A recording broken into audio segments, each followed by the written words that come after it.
O ministro Gilmar Mendes, do Supremo Tribunal Federal, disse em entrevista à Rádio Gaúcha que Sérgio Moro e Deltan Dallagnol tentaram montar uma, aspas, máquina de fazer dinheiro, fecho aspas, com a Lava Jato. O ministro lembrou a tentativa da dupla de criar um fundo com o dinheiro devolvido pela Petrobras, segundo a alegação dele, claro. Vamos ouvir. Eu só não adivinhei que eles estavam montando uma máquina, inclusive, para fazer dinheiro. Porque a Fundação Dallagnol, como você sabe, ela ia manejar 2,5 bi, não é? Com dinheiro público, para fazer política, que eles diziam combate à corrupção. E o fato deles terem se candidatado, Moro, inicialmente, inclusive, indo para o governo Bolsonaro, que ele ajudou a eleger, e depois o Dallagnol, isso é a prova inequívoca de que o projeto era tipicamente político partidário, né? O senador Sérgio Moro disse que não vai comentar. E o outro personagem dessa história conversa com a gente agora. Deltan Dallagnol, o ex-coordenador da Força Tarefa da Lava Jato e deputado federal pelo Podemos. Boa noite, deputado. Muito obrigado por participar aqui do CNN Arena. Boa noite, Felipe. Boa noite, Paulo Cruz, Yuri Pita, Hélio Beltrão, Daniel Hittner. É um prazer estar com vocês e com os telespectadores e ouvintes da CNN para trazer informações, reflexões que possam contribuir para o debate e para a formação de opinião das pessoas sobre os problemas e necessidades do nosso Brasil. Deputado, o ministro do STF, Gilmar Mendes, usou ali uma expressão muito forte que o senhor e Sérgio Moro estavam montando uma máquina para fazer dinheiro, depois falou da Fundação Dallagnol, voltando a uma história que volta e meia é usada como forma de crítica ou de ataque, a depender, claro, da consideração de cada um, contra a força-tarefa que o senhor ajudou ali a coordenar. Como é que o senhor reage e esclarece esse episódio? Felipe, eu fico na dúvida se o ministro Gilmar Mendes ele está agindo com ignorância, por não saber o que aconteceu, por não ter se informado adequadamente, o que pode ter acontecido porque ele tem inúmeras funções como ministro do Supremo, ou se ele está agindo com má fé dentro de um contexto em que ele xinga a Lava Jato, em que ele busca atacar procuradores, juízes da Lava Jato e até mesmo já foi condenado judicialmente a indenizar pessoas que atuaram no combate à corrupção, inclusive foi condenado a me indenizar em razão de impropérios, de xingamentos, proferidos que acabam indicando até uma suspeição para que ele atue nesses casos. Mas voltando ao ponto da fundação, o que aconteceu ali? Desde 2015, os Estados Unidos, identificando o que aconteceu dentro da Petrobras e que isso geraria isso lesava os acionistas, aqueles que tinham ações da Petrobras, são proprietários de pequenos pedaços da empresa, pessoas que compram as ações da Petrobras, fossem no Brasil, fossem no exterior, estavam sendo lesadas quando o dinheiro era desviado da empresa, quando refinarias eram superfaturadas. E como a Petrobras vende suas ações, negocia suas ações no mercado americano, o governo americano, pelas leis americanas, tem a possibilidade de multar a Petrobras em um valor bilionário. E essa multa ia acontecer e o dinheiro ia para os Estados Unidos. E ninguém fez nada a respeito disso, a não ser a força-tarefa da Lava Jato em Curitiba. E nós entramos em contato com os procuradores americanos e buscamos, em uma série de reuniões, uma série de delegações, sensibilizá-los para o fato de que o maior prejuízo causado por todos os desvios do esquema do Petrolão aconteceu em desfavor dos brasileiros. E buscamos sensibilizá-los para que esses recursos ficassem no Brasil. E num primeiro momento, eles nos disseram que isso poderia acontecer se a Petrobras tivesse que pagar para autoridades brasileiras, em razão de algum dano gerado no Brasil, um valor equivalente a esse valor que precisaria pagar nos Estados Unidos, e eles deduziriam do valor a ser pago nos Estados Unidos o valor que foi pago no Brasil. E num primeiro momento nos disseram que esse valor não poderia ser pago para a União. Por quê? Porque a União era acionista majoritária da Petrobras. Seria, nesse caso, como tirar de um bolso e colocar no outro. Então, qual foi a solução que a Força-Tarefa, com dedicação para que o dinheiro ficasse no Brasil, encontrou? Consultando casos internacionais, como o caso da Siemens, a solução encontrada foi montar uma fundação que recebesse esses recursos a partir de um acordo feito entre o Ministério Público e Petrobras, em que Petrobras reconhecia um dano que estava gerando à sociedade brasileira ao permitir, por falhas de controles, aquele grande esquema criminoso, indenizando a sociedade brasileira, e esse valor seria destinado para uma fundação, toda a fundação é uma fundação de interesse público e ela é fiscalizada pelo Ministério Público, não pelo Ministério Público Federal, onde eu trabalhava, mas sim pelo Ministério Público Estadual.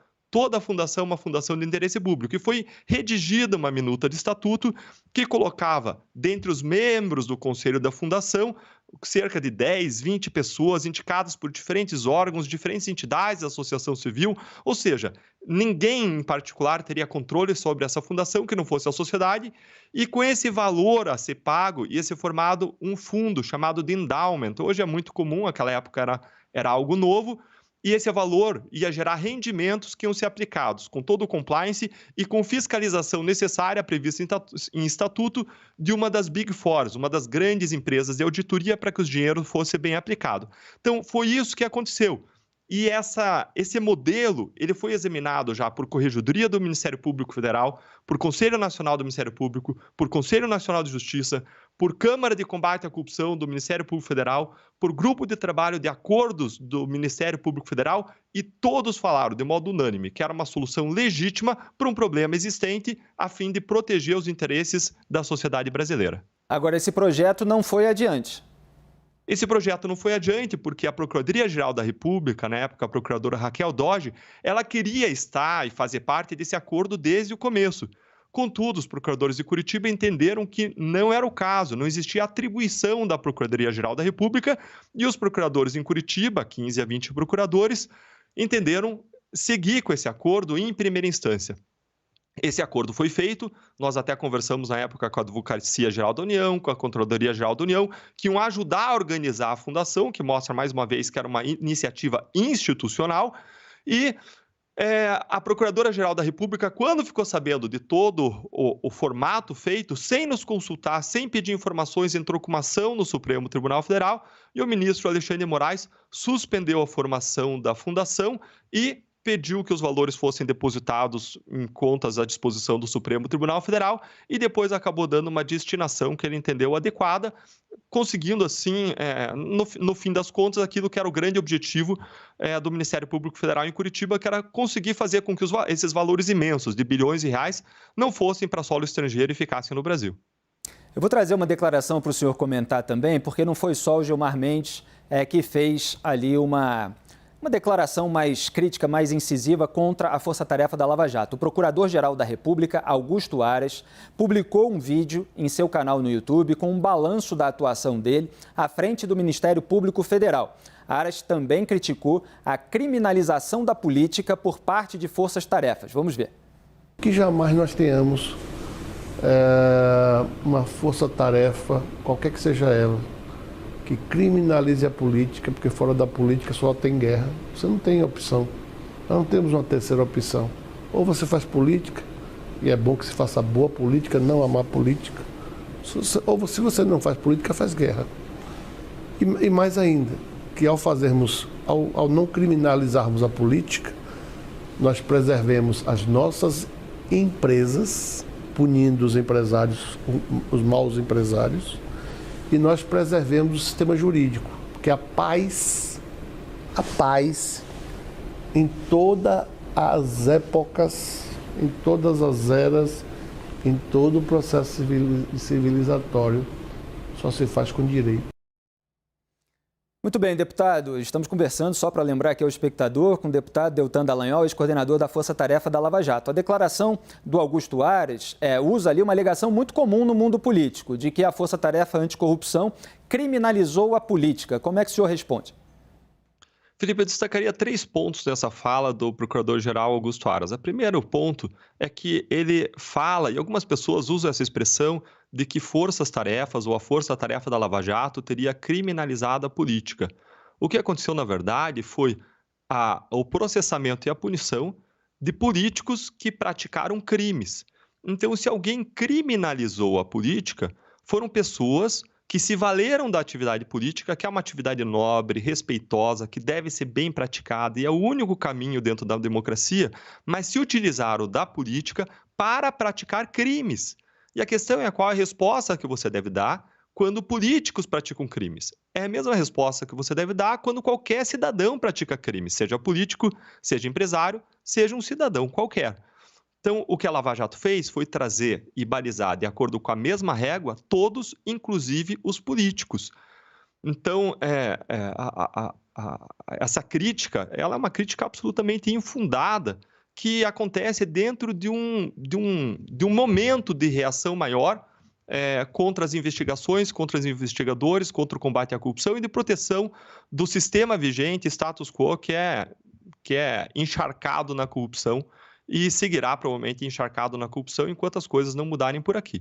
O segundo ponto que eu gostaria de destacar é que ele comentou que é preciso preservar as empresas, e foi exatamente isso que a Força-Tarefa da Lava Jato fez quando fez uma série de acordos com empresas para que elas devolvessem dinheiro, confessassem os seus crimes e se comprometessem a não mais praticar crimes no futuro. E o terceiro ponto que o procurador-geral ressaltou é que preciso preservar o sistema jurídico. E essa é a grande base de tudo. Você precisa de um sistema jurídico que funcione. E hoje, quem precisa dar explicações não sou eu, é o ministro Gilmar Mendes, é o Procurador-Geral da República, Augusto Aras, e explicar o que aconteceu com os grandes investigados da Lava Jato, com os grandes políticos que tinham foro privilegiado e que praticaram os grandes esquemas de corrupção revelados no Petrolão. Porque a Lava Jato em Curitiba fez o seu trabalho, acusou mais de 500 pessoas, condenou mais de 170 a cumprirem mais de 2.500 anos de prisão, mas o Supremo Tribunal Federal não condenou até hoje praticamente ninguém, embora tenham sido vários, dezenas os acusados com foro privilegiado perante o Supremo Tribunal Federal. O que a gente precisa é restaurar um sistema em que exista rule of law, em que exista império de lei, isso se aplique a todos. Tanto o nosso sistema não está funcionando que as empresas que não fizeram acordos, que não devolveram o dinheiro, que não confessaram seus crimes, não foram punidas. E agora as empresas lenientes querem rediscutir os seus acordos porque veem que quem não devolveu o dinheiro, quem não confessou os crimes, se deu bem. Nós não podemos ser um país em que quem pratica os crimes se dá bem e que quem segue a lei, que atua honestamente, é punido. Nós não podemos viver num país em que Sérgio Cabral é solto e procuradores da Lava Jato, no mesmo dia em que Sérgio Cabral é solto, são apenados com demissão, depois convertida em suspensão, como aconteceu em relação aos procuradores da Lava Jato do Rio de Janeiro, que mereciam honra, méritos e medalhas e não punições pelo trabalho que fizeram. Certo, deputado. Agora que já temos a posição do Gilmar Mendes, do Augusto Aras e do Deltan Dallagnol, vou abrir aqui uma conversa mais ampla e quem quiser participar aqui também fazendo perguntas para o Deltan Dallagnol vai ficar à vontade, como Yuri Pita, já já. Eu começo, deputado, perguntando o seguinte, o senhor declarou voto em Jair Bolsonaro contra Lula. A gente viu ao longo do governo Bolsonaro uma série de problemas em relação ao combate à corrupção. A gente viu pesar sobre a família Bolsonaro suspeitas envolvendo os chamados esquemas de rachadinha, desvios ali de dinheiro público em gabinete com esquema de funcionário fantasma. A gente viu muitas vezes parlamentares bolsonaristas votando junto com petistas em pautas que não estavam dentro de um projeto ali de combate à corrupção na visão de muitos procuradores. Agora o senhor é político, o senhor vai entrar na Câmara dos Deputados. Como é que o senhor pretende atuar por essa bandeira que o senhor tanto carregou de combate à corrupção? Com quem atuar? Como ampliar uma bancada para tentar endurecer a legislação penal, como era a proposta de muitos de vocês da Lava Jato?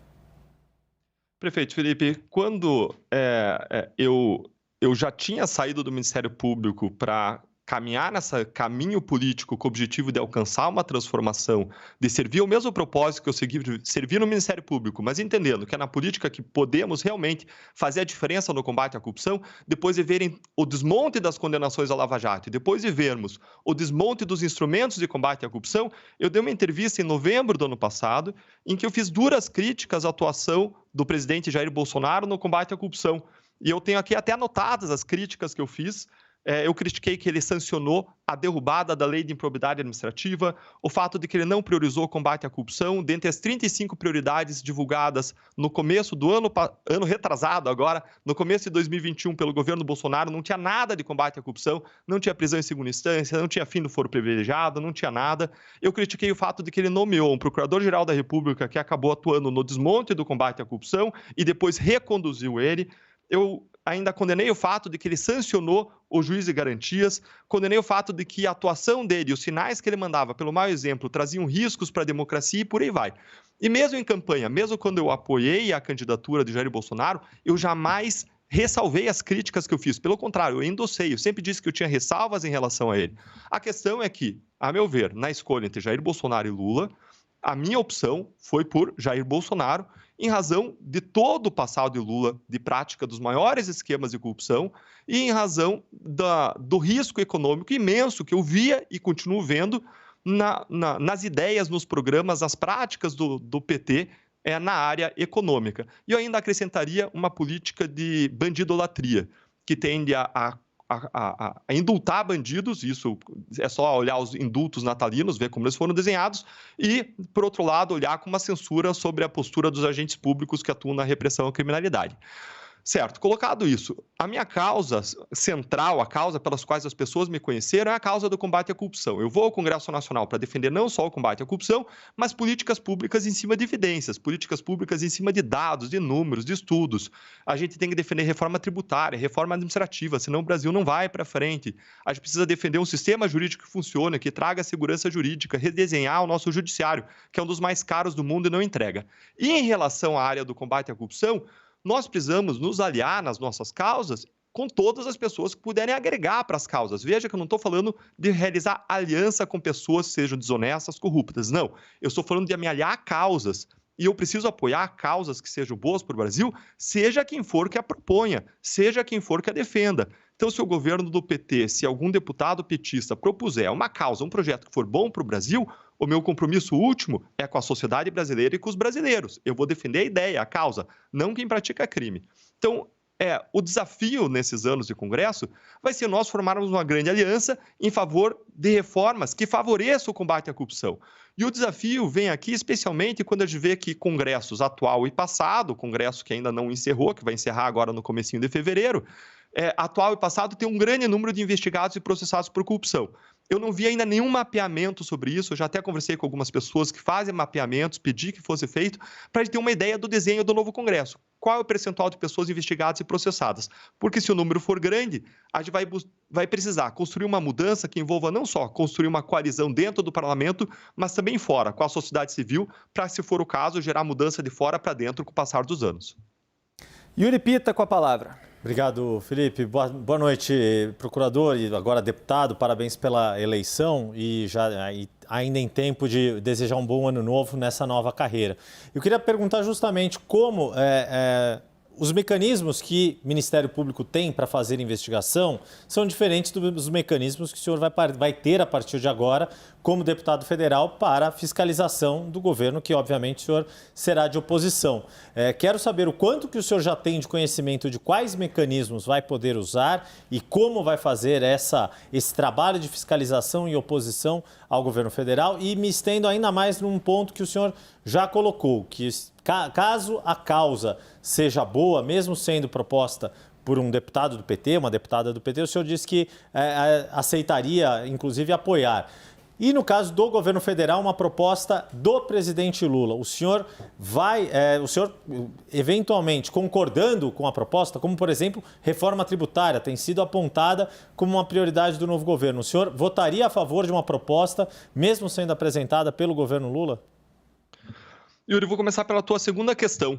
Tem uma frase de Oscar Wilde, de que eu gosto muito, que está lá no Retrato de Dorian Gray, que diz: a verdade de uma proposição independe da sinceridade de quem a promana.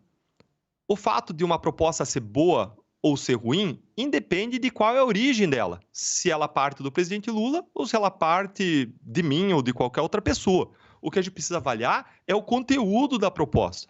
Sendo boa, de quem quer que parta essa proposta, eu vou apoiar, porque, mais uma vez, o meu compromisso é construir um bom Brasil. É para isso que eu saí de uma carreira mais estável, melhor, com melhor remuneração, para dar esse passo para a política. Segundo ponto, em relação ao combate à corrupção. Me perdoa, eu perdi o teu segundo ponto. Eu acabei respondendo pelo... Basicamente, resumindo, uma coisa é fiscalizar, atuar como o senhor atuou, como procurador, membro do Ministério Público, que tem uma série de dispositivos, mecanismos para fazer essa atuação. Como deputado federal, há outros mecanismos, alguns melhores, outros piores. Pode-se ter quebra de sigilo quando se está no Ministério Público, como deputado federal não se tem esse tipo de mecanismos. Quero saber quais ferramentas que o senhor vai ter à disposição, o quanto o senhor já está inteirado dessas ferramentas e como o senhor pretende usá-las. E aí, já estendendo um pouquinho a pergunta, levando em conta o ambiente que o senhor vai encontrar nesse Congresso, se o senhor teme faltar apoio para utilizar esse tipo de mecanismos no trabalho de fiscalização da Câmara em relação ao governo. Legal, Yuri, sua pergunta é muito boa. Tem duas funções centrais do parlamento. A primeira função é legislativa, é propositiva. Dentro dessa função propositiva, eu penso em trazer uma série de propostas que permitam aos meus colegas, promotores, procuradores de todo o país trabalharem com resultados. Hoje isso é impossível. Por quê? Porque se desmontou a lei de improbidade administrativa. Hoje, se alguém te parar na rua, na sua empresa, no seu carro e te pedir propina, isso não é mais improbidade. Se você não pagar, essa pessoa te ameaçar ou extorquir, isso não é mais improbidade. Se você descobrir que essa pessoa tem 30 milhões de dólares no exterior, isso não é mais improbidade administrativa. É um absurdo. A lei de improbidade administrativa foi desmontada, foi esvaziada pelo Congresso Nacional. Além disso, a gente precisa restabelecer a prisão em segunda instância. Sem isso, a gente não alcança a justiça no Brasil. Além disso, a gente precisa acabar com o foro privilegiado. A gente precisa também restabelecer a competência da Justiça Federal para investigar e processar crimes. Senão, nenhum crime de corrupção política vai ser devidamente investigado, processado e punido no país em todo o futuro. Então veja como no Congresso Nacional, embora você não atue lá na ponta como procurador, como promotor, investigando, processando, punindo, você tem condição de mudar regras que vão impactar todo o sistema e vão fazer com que o trabalho de milhares de procuradores e promotores tenha um efeito, ou possa ter um efeito, possa chegar mais perto do resultado que a sociedade espera que se alcance, que hoje é infactível, que hoje é impossível. Então, a primeira atuação, que eu acredito que é uma atuação hoje muito mais importante do que a atuação na ponta, é a atuação propositiva, parlamentar, legislativa no combate à corrupção, é nessa área de projetos de lei. E qual é a estratégia? A minha estratégia, a minha visão, Yuri, é trabalhar 2 anos para dentro e 2 anos para fora. 2 anos para dentro buscando mapear quem é favorável a propostas como essas que eu mencionei, de combate à corrupção, mapear se a gente tem força para aprovação dessas propostas ou não, e se a gente não tiver, e mapear isso com a ajuda da sociedade civil. Se a gente não tiver, virar 2 anos para fora e buscar formar uma coalizão de entidades para buscar só eleger na eleição seguinte parlamentares comprometidos com essas propostas. Porque senão a gente nunca vai ter mudança efetiva no combate à corrupção. Então, na área propositiva, a minha visão é essa. Na área de fiscalização, eu tenho uma ideia que eu gostaria de implementar e eu vou me esforçar para implementar, que é uma ideia parecida com a ideia do Shadow Ministry, que existe na Inglaterra. Na Inglaterra, existe uma ideia de ministério espelho, ministério sombra, em que parlamentares fiscalizam e se tornam especialistas em determinados ministérios. Veja que, embora o parlamento tenha uma função de fiscalização, é impossível para um parlamentar específico fiscalizar os hoje 37 ministérios. Ou que seja, fiscalizar um desses ministérios que tem um orçamento de 20 bilhões de reais, como o Ministério de Integração e Desenvolvimento Regional, que acabou de ser assumido por uma pessoa condenada por peculato e desvio de dinheiro público. A gente está falando de 20 bilhões de reais, de várias estatais, de Superintendência de Desenvolvimento da região Centro-Oeste, Superintendência de Desenvolvimento da região Nordeste, do Amazônia. A gente está falando daquela Codevasf, que é do Vale do Rio São Francisco. É impossível para um parlamentar fiscalizar tudo isso. Qual é a minha ideia? É a gente dividir atribuições entre diferentes parlamentares, dividindo para que cada um fique responsável por desenvolver um olhar sobre cada ministério. Dividir as funções. E, ao desenvolver um olhar sobre cada ministério, que cada parlamentar possa criticar políticas públicas e sugerir, propor políticas públicas que possam alcançar melhores resultados, divulgando um relatório quinzenal, mensal, trimestral sobre as fiscalizações de todas essas áreas. A ideia é que seja um projeto sem protagonista. A ideia é um projeto que faça uma crítica construtiva e que nos permita sair da discussão, como aconteceu na última campanha eleitoral, de você está mentindo, você está mentindo, você está mentindo, para a gente trazer um debate público para aquilo que é proposta, para aquilo que pode ser melhorado nas áreas dos diferentes ministérios. E que cada parlamentar que fiscaliza um determinado ministério possa desenvolver algumas estratégias de fiscalização, inclusive mais no detalhe. Quais são estratégias possíveis? Uma é você fazer uma chamada de cidadãos que possam ajudar, observatórios sociais, cidadãos que possam atuar na fiscalização. Uma segunda possibilidade é atuar por meio da Comissão de Fiscalização e Controle da Câmara dos Deputados, que tem a prerrogativa de fazer solicitações ao Tribunal de Contas para que faça fiscalização em determinadas áreas, em determinados setores, faça relatórios. Essas são as possibilidades que eu vislumbro hoje, Yuri. Deltan Dallagnol, deputado federal pelo Podemos, muito obrigado pela sua participação aqui no CNN Arena e boa estreia na Câmara dos Deputados. Boa noite. Obrigado, Felipe. Obrigado a todos. Um grande abraço. Excelente noite a vocês, a todo mundo que nos escuta. E queria encerrar deixando um convite para que todo mundo que se interessa por esses assuntos, combate à corrupção, mudanças, avanço do Brasil nas diferentes áreas, Congresso Nacional e Política, que esteja nos seguindo lá no Instagram, no @DeltanMD. Um grande abraço, boa noite e muito obrigado. Obrigado.